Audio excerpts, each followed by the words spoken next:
ચાલો આપણે અભ્યાસની શરૂઆત કરી. તો દાખલા મુજબ આપણને પંચના વીણા કંપની એક ચાલુ ધંધો ખરીદી લેવા માંગે છે, આપવામાં આવે છે. ઇક્વિટી શેર મૂડી તે આપણને 27,50,000ની બહાર પાડવાની છે અને પ્રથમ 6 માસ માટે બાકીની જરૂર રકમ એક નાણાકીય સંસ્થા દ્વારા ઊભી કરવા માટે નાણાકીય સંસ્થા કંપની 8%ના 2,50,000 ડિબેન્ચર આપવામાં આવે છે અને જેના પર વાર્ષિક વ્યાજના ધોરણે ચૂકવવાનું છે. એટલે કાલની જેવો એ દાખલો છે, જેમાં કાલે તું 55 લાખ અને એમાં 5 લાખના ડિબેન્ચર આપવાના હતા. આ વખતે આપણે ઈ 27,50,000 બહાર પાડવાના શેર મૂડી અને ડિબેન્ચર 2,50,000. બાકી કઈ ફેરફાર નથી દાખલામાં. હવાલા પછી સેમ જ છે આપણે, સાતવાલા આમાં બી સાતવાલા. તો ગણીએ આપણે દાખલો. તો પેલા કાં તો વેચાણ આપ્યું છે કાં તો ખરીદી આપી છે. આમાં આપણને કીધું રકમ વાંચ્યા આગળ, પછી શરૂઆતનો રોકડ પ્રવાહ નીચે પ્રમાણે છે. એટલે આપણને મિલકત હતી બધી, મિલકત, પછી સ્ટોક, પ્લાન્ટ મશીનરી, મોટર વાહન એ બધી આવશે આપણે પાકા સર્વેમાં. મિલકત લેણા બાજુ. પછી ઉપરોક્ત બાબત અંગે કંપની નોંધણીમાં મહિનામાં જ ચૂકવણી કરવાની છે. 30મી જૂન એ પૂરા થતા 6 માસ દરમિયાનના વેચાણ અંગેની નીચે માહિતી મુજબ છે. એટલે વેચાણની માહિતી તે આપણને આ વેચાણની માહિતી છે, જે માટે આપણે સમજાવ્યું છે. આપણને વેચાણમાં આપણને કંઈક કીધું છે 7મો વાળો, એમાં દેવાદારને 2 માસની શાક એટલે ઉધાર ખરીદી, એટલે ઉધાર વેચાણ જે છે એટલે આ કેવું ઉધાર વેચાણ છે. એટલે એમાં આપણને 2 માસનો સમયગાળો આપણને 2 માસની શાક એટલે ઉધાર વેચાણ છે. અને જ્યારે લેણદાર ને ખરીદી પર કર્યા પછીના મહિનામાં ચૂકવવાના છે. એટલે ખરીદી માટે ઉધાર ખરીદી માટે 1 માસ અને ઉધાર વેચાણ માટે 2 માસ. એવી રીતના કઈ સવાલો ખાસ ધ્યાન રાખવાનું.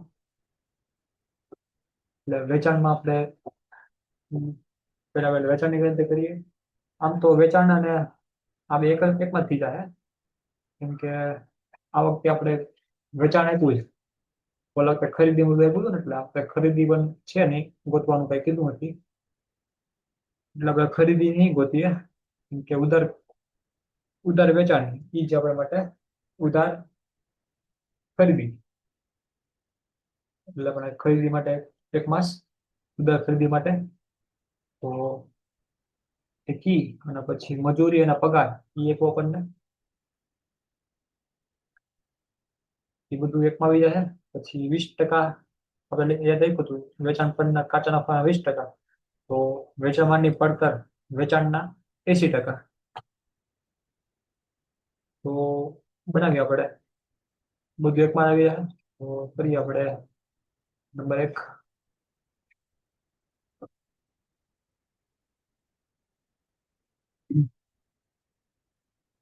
વેચાણ ડેશ કરીને મજૂરી અને પગાર,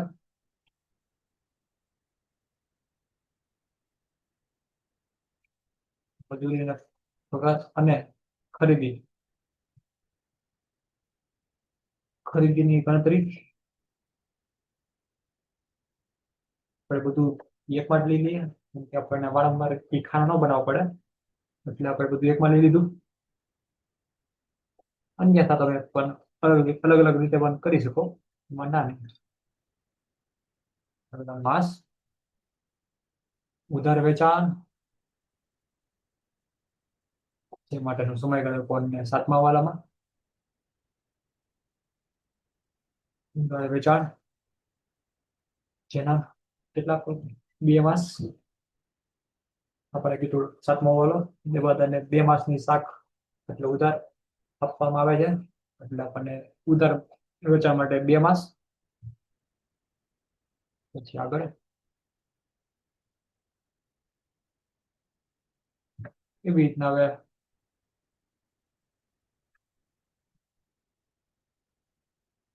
પછી વેચેલ માલની પડતર,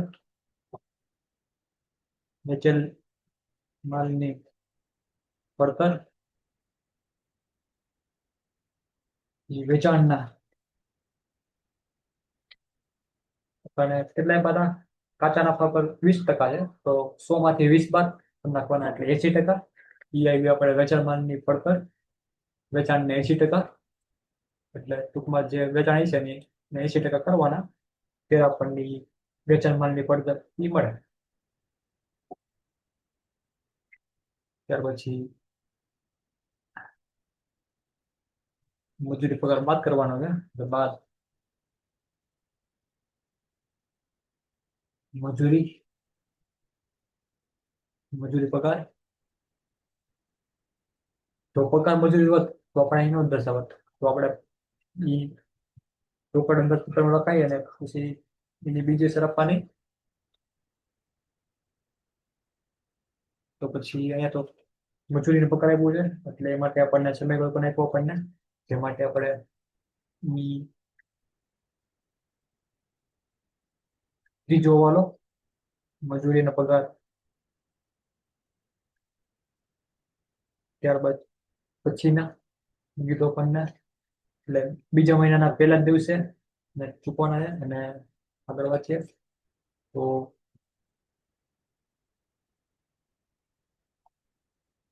બીજા મહિનાના પહેલા જ દિવસે ચૂકવવાની મજૂરી અને પગાર 40,000 પ્રથમ 3 માસ માટે, અને ત્યાર પછીના મહિના એટલે આપણને 1 માસનો સમયગાળો આપ્યો આપણને મજૂરી પગાર માટે.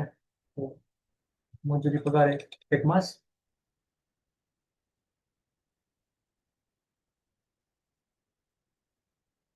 ત્યાર પછી ઉધાર ખરીદી, જે માટે પણ આપણને 7મા વાલામાં લેનદાર ને ખરીદી કર્યા પછીના જ મહિને એટલે 1 માસ ઈ કરવાનું આપણે. 1 માસ નો સમયગાળો.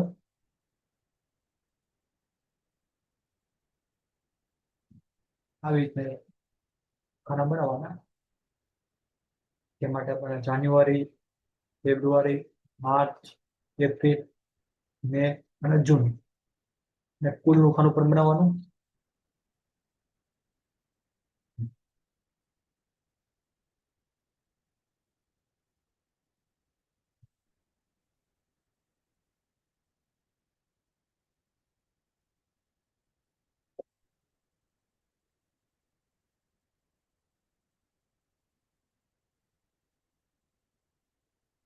એ માટે માસમાં જાન્યુઆરી,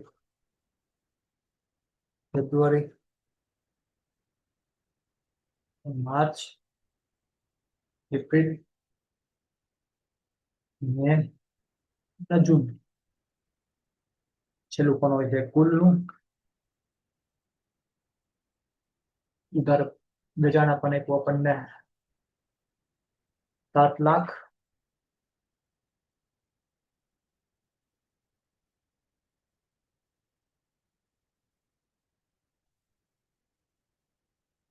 બધા 7 લાખ.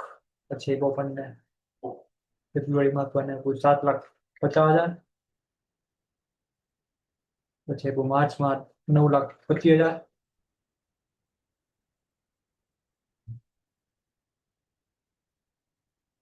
એપ્રિલમાં આપણને 12,50,000. મેમાં આપણને 13,25,000. અને જૂનમાં આપણને 14,00,000. એનો ટોટલ માન દેવાનો, આપણને 63,50,000. એવી રીતના હવે વેચાણ માનની પડતર વેચાણ ના કરવાના. અનાજ કરી નાખવાના, એના ગુણ્યા 80%, 5,60,000. હવે 7,50,000 ના કરવાના 80%, 6 લાખ. 9,50,000 ના 80%, 7,40,000. 12,50,000 ના કરવાના 80%, 10,00,000. 13,25,000 ના 80%, 10,60,000, 14 લાખ ના કરવાના 80%, 11,20,000 ટોટલ નહીં કરવાનો. પછી એમાંથી બાદ કરવાની મજૂરી, એટલે આપણે મજૂર મળશે.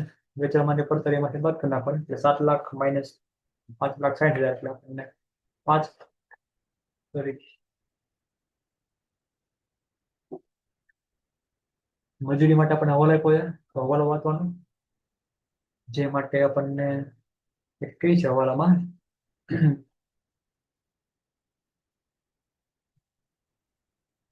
તો ત્રીજો હવાલો, જેમાં બીજા મહિનાના પહેલા જ દિવસે ચૂકવણી મજૂરી અને પગાર 40,000 પ્રથમ 3 માસ માટે, અને 45,000 ત્યાર પછી, એટલે પ્રથમ 3 માસ માટે આપણે 40,000 રાખવાના છે હવાલામાં કીધું, એટલે 40,000, 40,000. ત્યાર પછીના મહિને 47,500, 47,500 અને 47,500, ટોટલ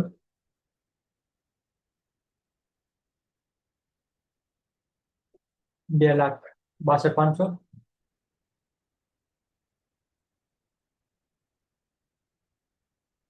ઉધાર ખરીદી, તો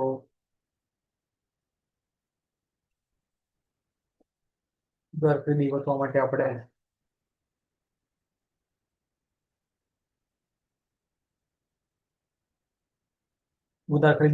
આપણે આ બે રકમ પ્લસ કરી નાખવાની.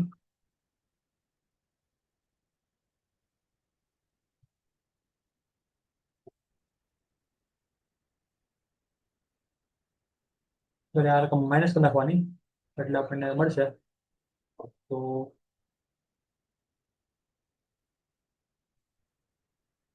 પહેલા વહેલા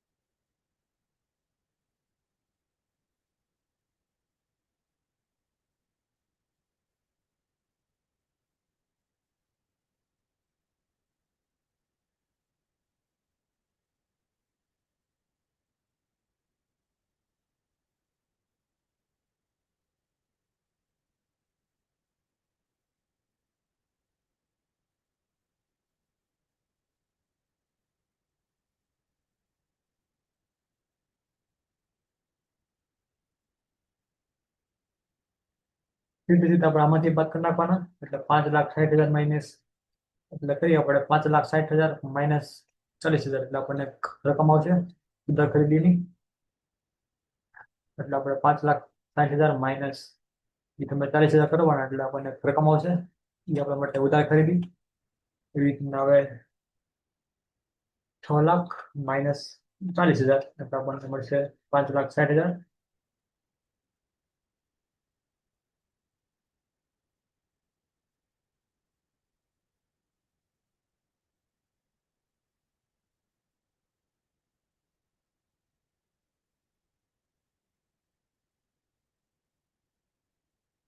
એવી રીતના 7 લાખ માઇનસ 40,000, એટલે આપણે 7 લાખ.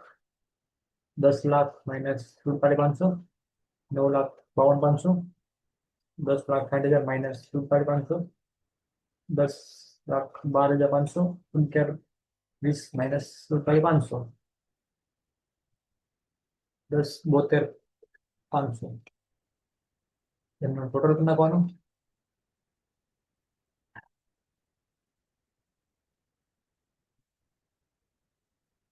48,17,500, જે આપણે ઉધાર ખરીદી છે.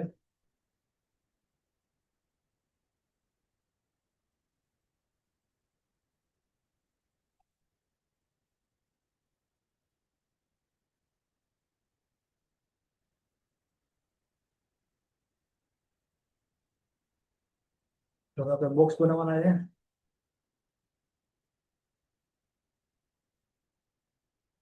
તો બોક્સ બનાવી નાખીએ આપણે. ત્રણ બોક્સ બનાવવાના છે.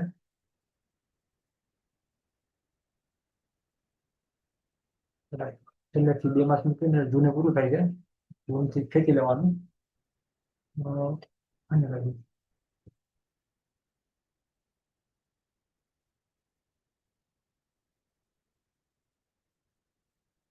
બીજું બોક્સ આપણે પગારમાં કરવાનું છે. છેલ્લેથી આપણે એક માસ મૂકીને જૂને પૂરું થાય છે. જૂનથી આપણે ખેંચવાનું. અહીંયા લગી મોબાઈલ કેમ છે આવી રીતે બોક્સ કરી નાખવાના. પછી આગળ તો બધા હવે એવું નથી તો વાલા બધા પૂરા. તો હવે આપણે રોકડ અંદાજપત્ર એ બનાવી નાખીએ. તો રોકડ અંદાજપત્ર 6 માસ માટેનું.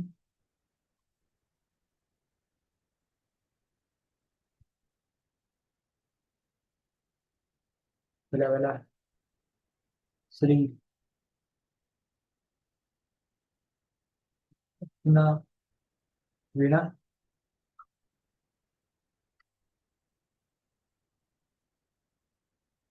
લિમિટેડ નું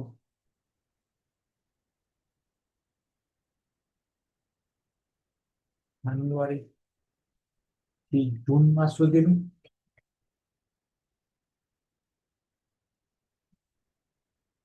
જૂન સુધી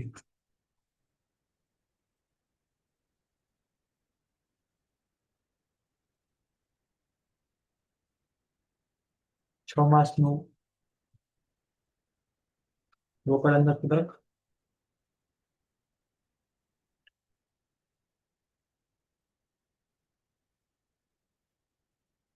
માસ આખા પેજમાં કરવાનું આપણે.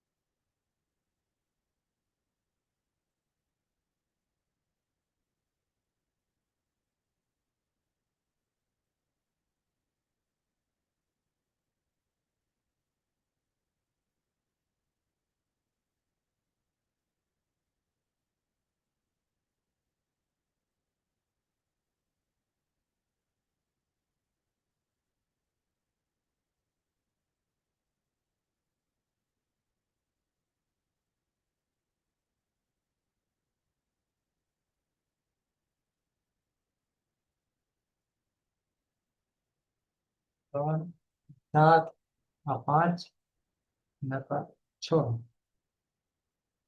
6 માસનું એ તૈયાર કરવાનું આપણે.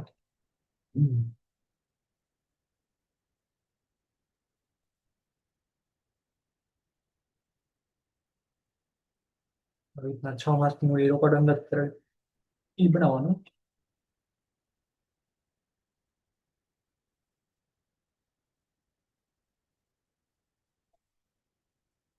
પેલા પેલા વિગત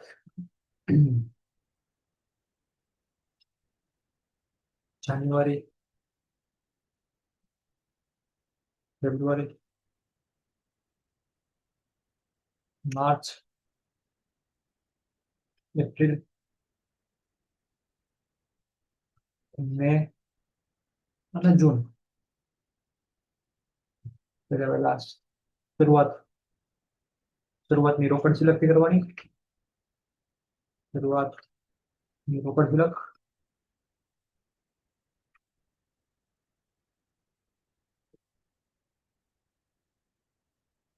માટે આપણને પેલામાં ન આવે કેમ કે એમાં તો ધંધો શરૂ થતો હોય એટલે આપણને પેલા પેલા ડેશ પછી એમાં ઉમેરો.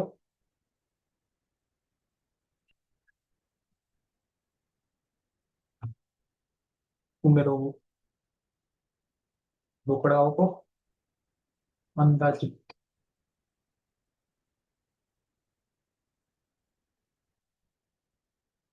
રોકડ આવકો.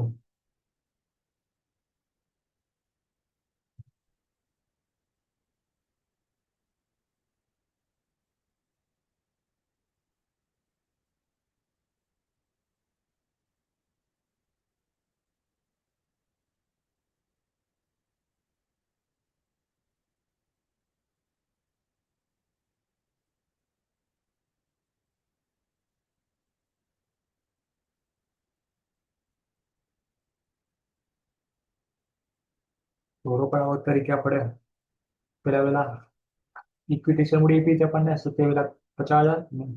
ડિબેન્ચર એક હતા આપણને. તો આપણે ભેગા ભેગા આપણે અંદાજિત પેપર ખાતું અને નફાનું ખાતું અને પાકું શરૂ એ પણ લઈ લઈએ, કેમ કે એની પણ જરૂર પડશે આપણને. તો કરી નાખીએ આપણે કાલની જેમ અંદાજિત પેપર ખાતું, અંદાજિત નફાનું ખાતું અને પાકું શરૂ કાલની જેમ જ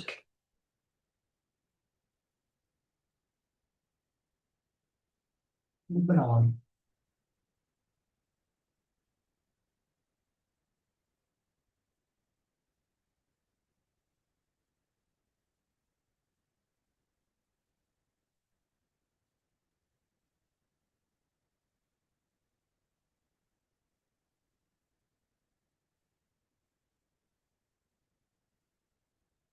તો પેલા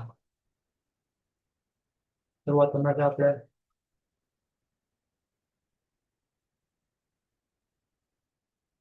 શરૂઆતની રોકડ સિલક પહેલા ધંધો શરૂ થતો હોય એટલે જાન્યુઆરીમાં ડેટ આવે, પછી અહીં રોકડ સિલક જે મળશે આપણને, પછી ઉમેરો રોકડ આવકો, જે માટે આપણને ઇક્વિટી શેર મૂડી આપી આપણને 27,50,000.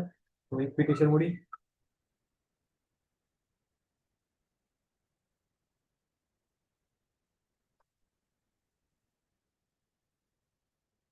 ઇક્વિટી શેર મૂડી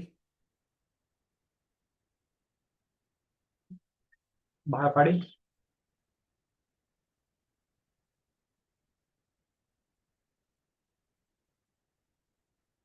રકમ જાન્યુઆરીમાં 23,50,000.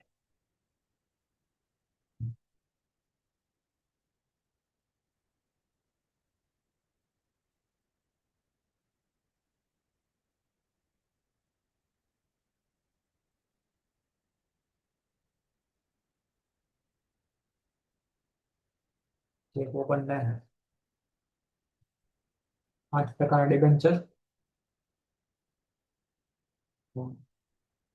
8%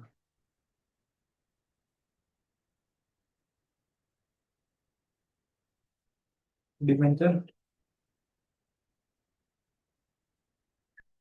બહાર પાડ્યા.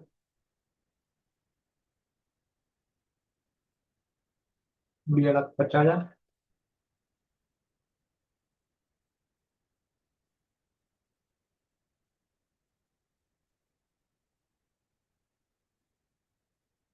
પછી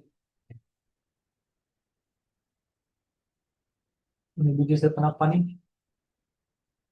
જે આપણે લખીશું પાકા સર્વેમાં. મિલકત મૂડી દેવા બાજુ મૂડી છે શેર મૂડી, તો ઇક્વિટી શેર મૂડી બાજુ ઇક્વિટી શેર મૂડી પાકા સર્વેમાં મૂડી દેવા જેવો છે 27,50,000. આપવાના 27,50,000. પછી 8% ડિબેન્ચર પણ એમાં આવશે, તો 8% ડિબેન્ચર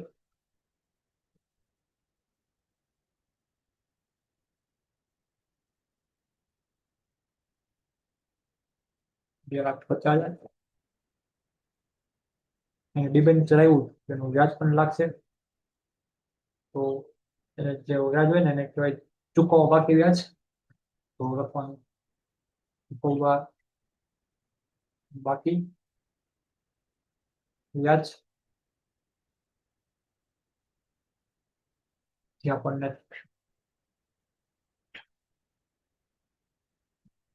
ગણી આપણે. તો એવી રીતે ગણાશે 6 માસ માટેનું.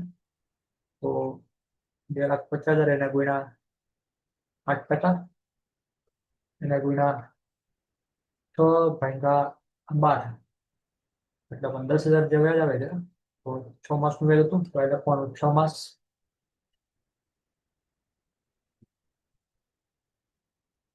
અને બીજી અસર પણ કરવાની આ 10,000ની. 10,000ની બીજી અસર થાય આપણે વ્યાજની આવક, એટલે ડિબેન્ચરનું વ્યાજ 6 માસનું એ અંદાજિત નફા ખાતામાં ઉધાર બાજુ લખવાનું. ને લખશું આપણે ડિબેન્ચરનું વ્યાજ,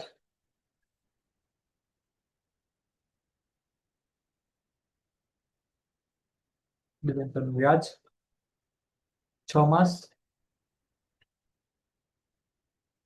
10,000. પછી એનું વ્યાજ લખાઈ ગયું. પછી આગળ વધીએ. હવે આવક તરીકે કઈ બાકી હોય તો લઈ લેવાની વિગત. આવક તરીકે આપણે ઉધાર વેચાણની વસૂલાત, જેનો આપણે લીધી આપણે 7,00,000, 7,50,000, 9,25,000 અને 12,50,000. એટલે લખીએ આપણે ઉધાર વેચાણની વસૂલાત.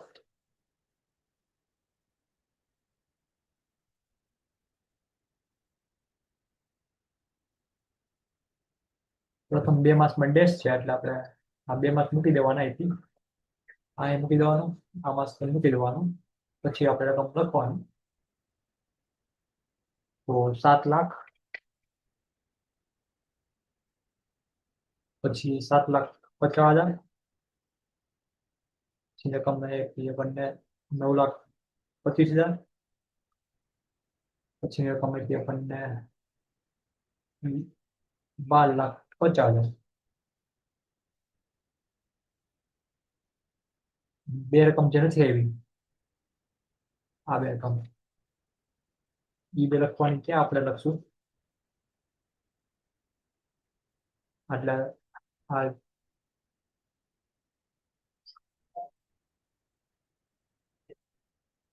13,25,000 અને 14,00,000.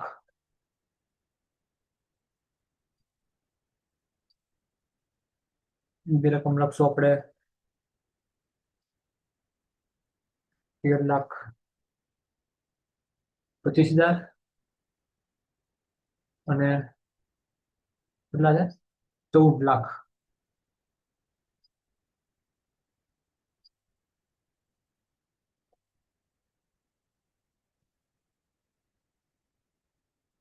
એટલે કાલની જેવો દાખલો છે આ. અને કુલ એવું આપણે આ વેચાણ જેવો નહીં, કુલ વેચાણ જે આપણને કુલ વેચાણ આપણને કુલ વેચાણ છે 63,50,000.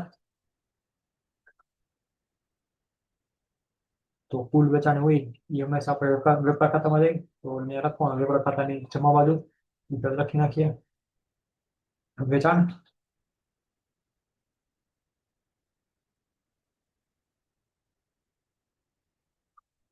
કુલ વેચાણ લખો.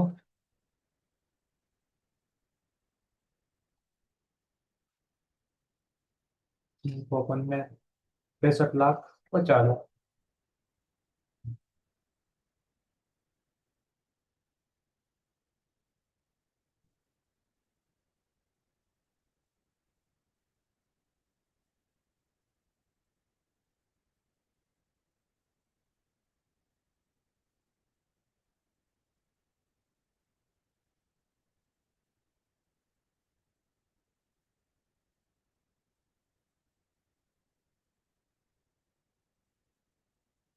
જે વિગત નહોતી એવી એ આપણે દર્શાવવાના પાકા સર્વેમાં.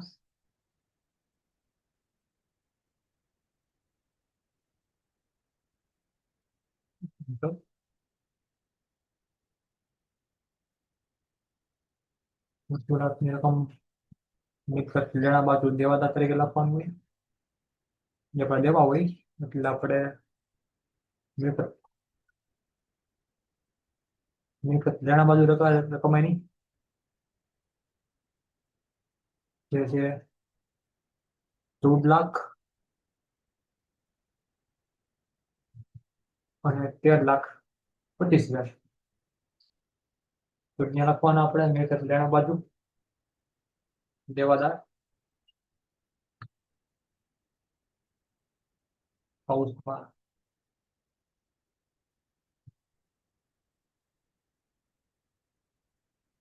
13,25,000,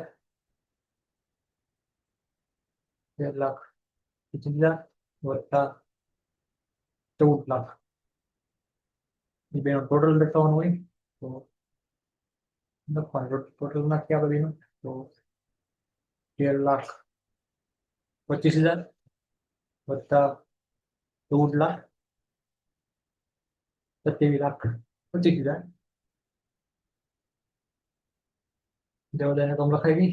તો હવે આગળ વધ્યા પછી બીજું કઈ મૂકીએ આપણે આવક તરીકે. તો બીજું આમાં કઈ છે નહીં. તો પછી ટોટલ માન દેવાનું.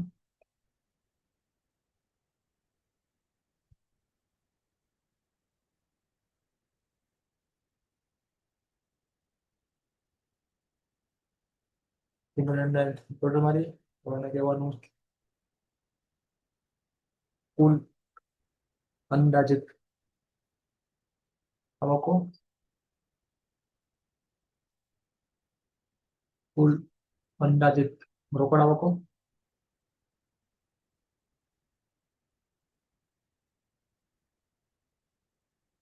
કહેવાનું આપણે એ નામ આપવાનું.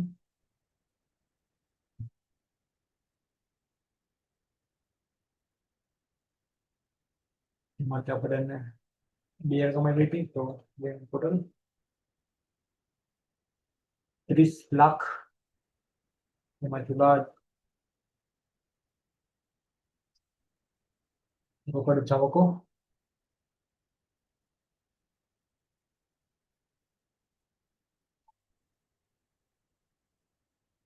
રોકડ આવક તરીકે આપણને બધી ફ્રીહોલ્ડ મિલકત આપી હતી. તો પેલા વહેલા ફ્રીહોલ્ડ મિલકત લખીએ.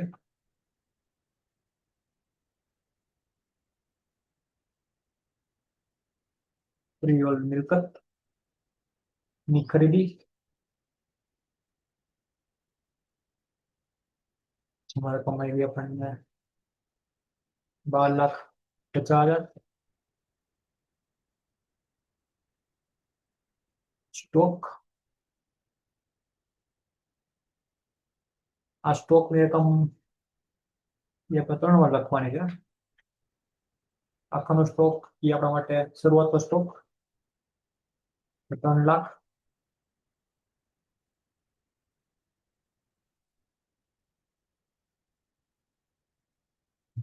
એની બીજી અસર પણ આપવાની છે.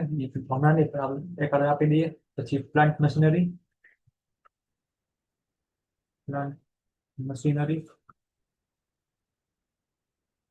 રકમ આવી આપણને 5,00,000.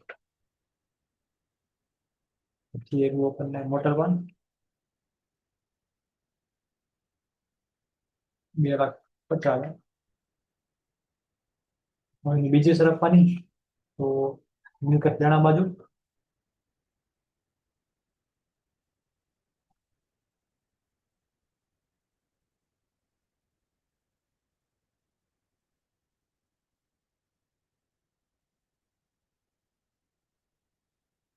ફ્રીહોલ્ડ મિલકત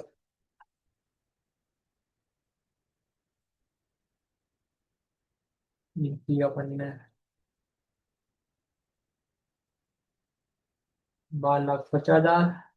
પછી સ્ટોક હતા 3,00,000. પછી હતું આપણને પ્લાન્ટ મશીનરી 5,00,000, મોટર વાહન 2,50,000. હવે સ્ટોક જે છે એની આપણે હજી બે અસર આવશે આની સ્ટોકની. સ્ટોક એ આપણા માટે શરૂઆતનો સ્ટોક થાય. તો વેપાર ખાતામાં ઉધાર બાજુ શરૂઆતનો સ્ટોક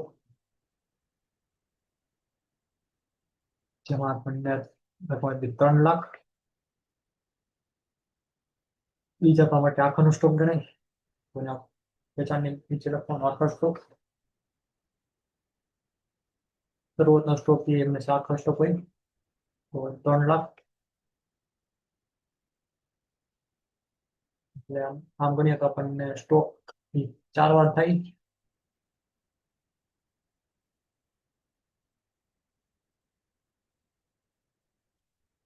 કારણ કે આપણને સ્ટોક અહીંયા આપી,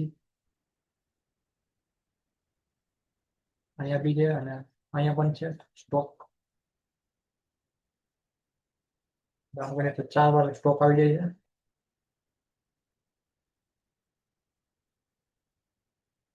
પછી આગળ વધીએ તો મોટર વાન આવી ગયું. પછી હવે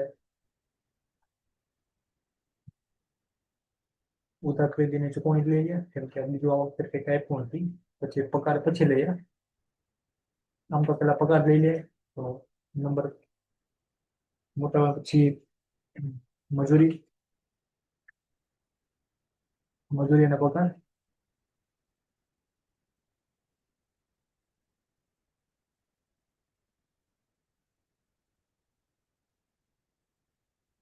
ને આપણે ફાળવાનું છે, હમણાં ફરી નાખી પેલા ઉધાર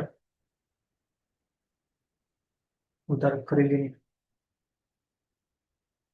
ઉધાર ખરીદીની ચૂકવણી.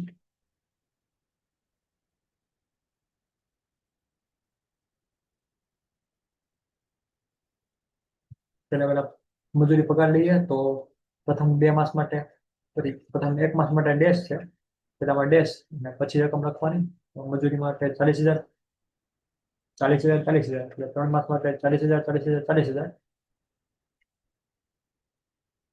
3 માસ માટે 40,000, પછી માસ માટે 47,500, 47,500.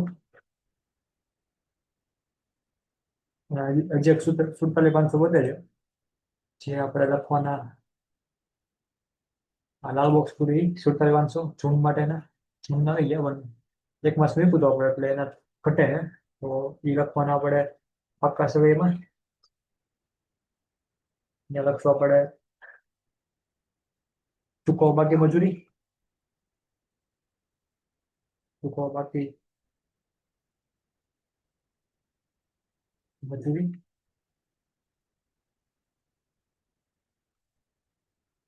જૂન માટે આપણને 47,500.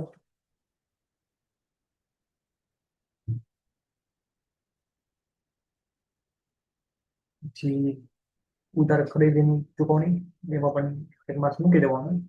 અને પછી લખવાના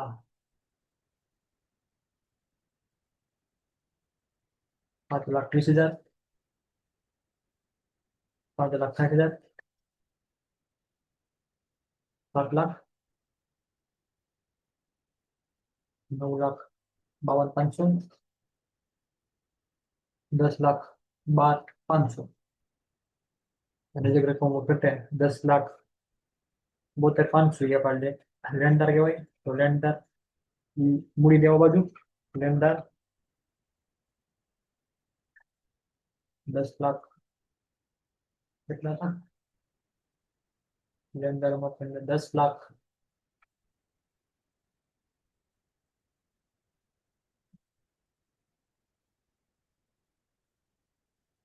10,72,500, મતલબ માટે લેણદાર કહેવાય. 10,72,500 થઈ ગયું. પછી અગર ઓલા વાંચીએ તો તમારી પોતાનો પહેલો ઓલો પ્રાથમિક ખર્ચ એ 50,000, 25,000 છે.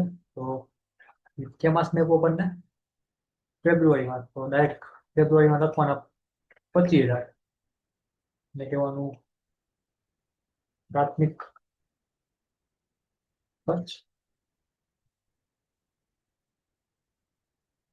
ચૂકવણી ચૂકવ્યા ચૂકવણી.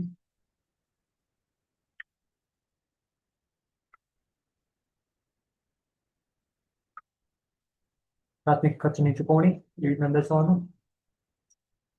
પેલા માસમાં જ છે, પછી બધામાં ડેશ, આમાં પણ ડેશ, આમાં પણ ડેશ, બાકી બધામાં ડેશ. પછી પ્રાથમિક ખર્ચની બીજી સરફવાની ખર્ચા, પ્રાથમિક ખર્ચ છે, તો પ્રાથમિક ખર્ચ એ આપણા માટે મિલકત લેણા બાજુ આવશે. જે વખતે પણ આપણે પ્રાથમિક ખર્ચને અહીંયા દર્શાવ્યા હતા મિલકત લેણા બાજુ, તો સેમ ટુ સેમ જ આપણે દર્શાવવાના. પ્રાથમિક ખર્ચ ખર્ચ 25,000.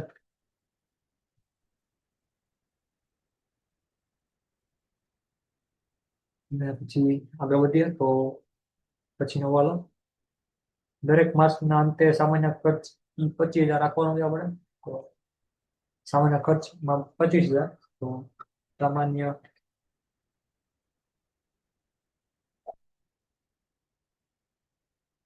ખર્ચ બધા માટે 25,000 રાખવાનો છે.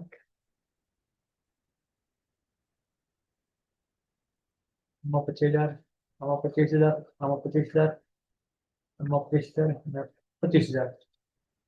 સામાન્ય ખર્ચ એ નફાનું છે ખાતામાં આવે. તો એની બીજી સંજ્ઞા લખવાની અંદાજિત નફાનું છે ખાતામાં. તો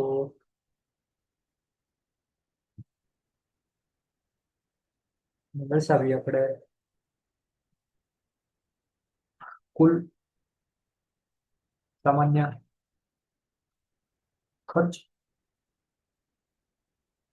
ટોટલ નાખવાનું. તો આપણે 25,000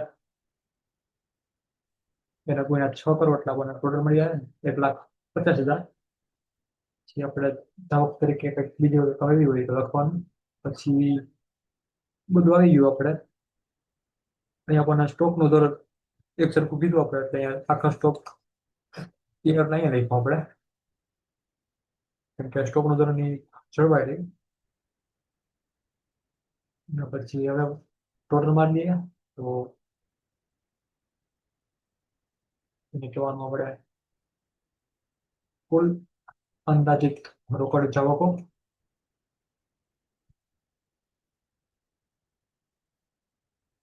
બી. બી માટેનો ટોટલ ક્લિયર છે. કેટલો થશે? તો કે 23,25,000, 6,10,000, 6,25,000, 7,65,000 અને 10,25,000, 10,85,000 એ ટોટલ. તેમાંથી એ માઇનસ બી કરવાના. જે આપણને આખરની રોકડ લખ એ માઇનસ બી કરીએ એટલે આપણને પ્રથમ આવશે.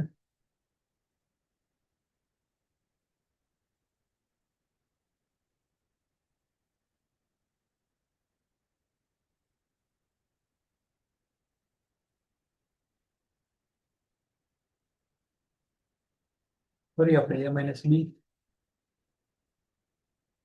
30,00,000 માઇનસ 23,25,000 એટલે 6,75,000 એ આપણે શરૂઆતની એટલે ફેબ્રુઆરીની, જાન્યુઆરીની આખરની એ ફેબ્રુઆરીની શરૂઆતની. તો 6,75 જવા માટે ટોટલ. હવે એ માઇનસ બી કરીએ તો 65,000 એ આપવા માટે માર્ચની શરૂઆતની. હવે માર્ચનું કાર્ડ બંધ કરીએ તો આપણને એ મળશે. તો એ માઇનસ બી કરીએ હવે આપણે. તો રકમ મળશે 1,40,000. એપ્રિલનો ટોટલ 8,90,000. એ માઇનસ બી કરીએ તો આપણને 1,25,000. મહિનાની શરૂઆતની 1,25,000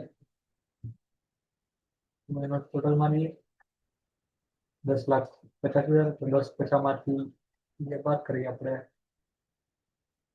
25,000 જૂનની શરૂઆતની.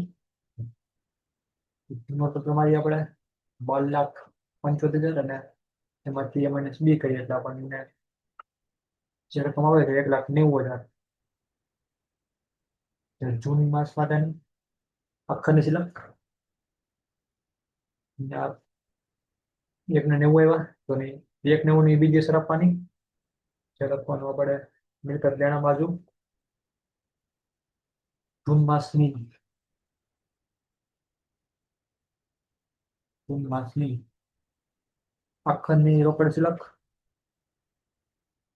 ની રોકડ સિલક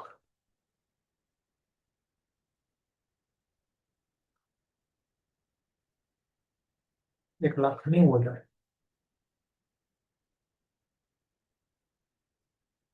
જે રકમ આવી ગઈ છે આપણે અને આપણે કુલ ખરીદી લખતા ભૂલી ગયા. આ કુલ ખરીદી આપણને એકી થી કંઈક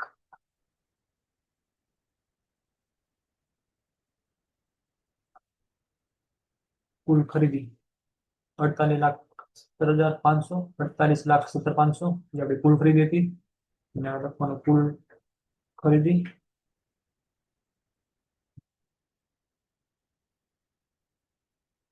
48,17,500. પછી મજૂરી પગાર પણ લખતા ભૂલી ગયા હતા. મજૂરી પગાર એ તો દર્શાવવાનું. તો આમાંથી મજૂરી પગાર આ બધા પગાર પ્લસ કરી નાખવાના. 40,000 40,000 પ્લસ 500 પ્લસ 16,500 એટલે આપણને 2,15,500. અને હજી બે રકમ બાકી ને આપણને ટોટલ આનો હતો મજૂરી પગાર ની કુલ રકમ લેવાની. એટલે કુલ લખો તો આપણે કેટલા હતા. તો અહીંયા આપણને કુલ મજૂરી પગાર હતા 2,62,500 એ લેવાના. તો કુલ મજૂરી પગારમાં લખવાના 62 2,62,500. હવે આપણે ટોટલ મારીએ, ખાતું બંધ કરી તો આપણને પેલા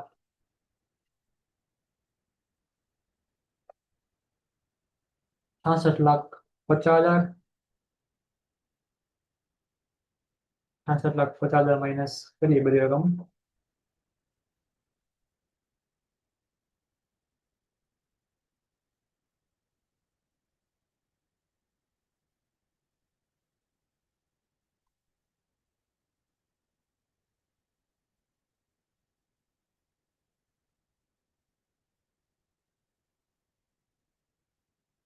42,55,000.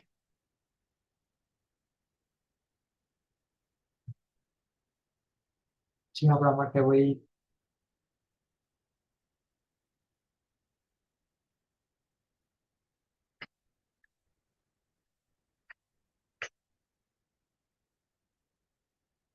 કાચો નફો.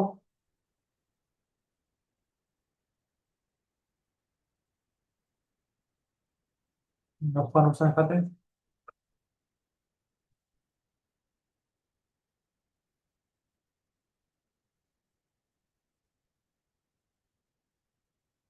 નફા ખાતે જમા બાજુ કાચો નફો.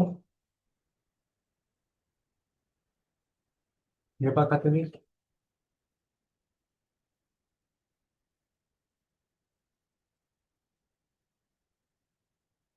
42,55,000. મહિના ટોટલ મારીએ તો કેટલા આવશે? 42,55,000. 42,55,000 માઇનસ એટલું આપણે 42,55,000 માઇનસ 1,50,000 માઇનસ 10,000 એટલે આપણને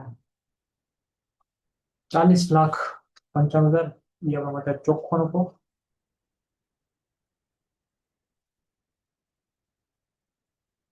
ચોખ્ખો નફો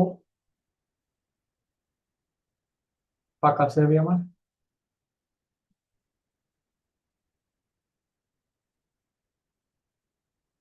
ચોખ્ખા નફાના રાખવાનું નફા નુકસાન ખાતે.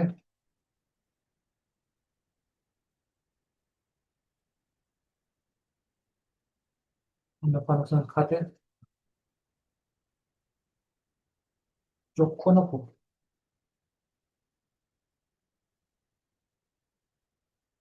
તો 40,55,000. જો કોઈ દાખલો હતો હશે તો આપણને ખાતું હિસાબ પરથી જવું જોઈએ. તો જોઈએ આપણે પેલા પેલા ફોટો મારીએ. 52,40,000.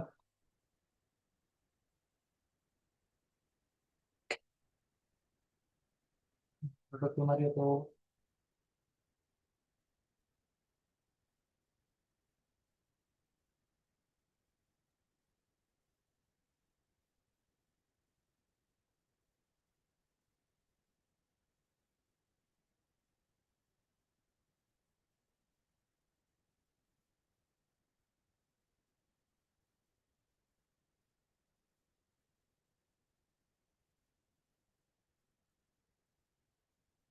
લેતી આપણે તો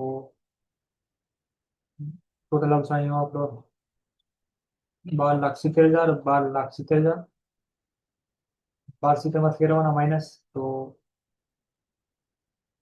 12,70,000 માઇનસ 1,50,000 માઇનસ 10,000 એટલે આપણને 11,10,000, 11,10,000 એટલે આપણને 52,40,000 સેબટ થઈ જાય છે ખાતું. જે ખાલી ભૂલ હતી આપણે સુધારી આપણે જે અહીંયા આપણને ભૂલ આવી હતી આપણે ભૂલ સુધારી આપણે કાચો નફો ભૂલ હતી એમાં તો એનાથી આપણને એ દાખલો સાચો મળે ને. ખાતું સેબટ થઈ ગયું અહીંયા આપણને તો બે બાજુ ટોટલ સરખો સેમ આવી ગયો છે તો આપણો દાખલો સાચો. અન્ય આપણો દાખલો ખોટો પડે. આવી રીતના દાખલો એ પૂરો.